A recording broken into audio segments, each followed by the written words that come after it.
Christophe Castaner en Gironde, le ministre de l'Intérieur a passé la nuit avec les policiers de la BAC de Bordeaux avant de se rendre ce matin sur le péage de Virsac, au lieu de la contestation des Gilets jaunes girondins. Il a ensuite rendu hommage aux forces de l'ordre lors de son passage à la direction zonale des CRS de Senon où quelques Gilets jaunes l'attendaient. La mobilisation des Gilets jaunes se poursuit en Nouvelle-Aquitaine comme partout en France et ce de façon plus ou moins organisée selon les départements.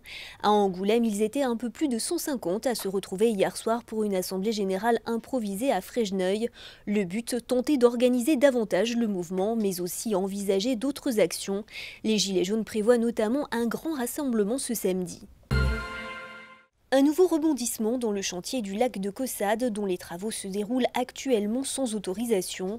La préfecture de Nouvelle-Aquitaine a annoncé dans un communiqué qu'elle engageait des poursuites judiciaires à l'encontre des porteurs du projet de la retenue d'eau du lac. Claverina, l'une des deux ours lâchées dans les Pyrénées en octobre dernier, n'en finit pas de faire parler d'elle. Elle aurait déjà attaqué 2 brebis de l'autre côté de la frontière. La présence de l'ours agace les éleveurs navarrais qui estiment avoir été oubliés par la France dans le plan de réintroduction des ours.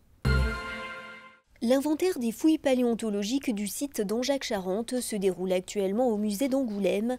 Les chercheurs travaillent sur les découvertes de l'été dernier et en particulier sur un crâne de crocodile.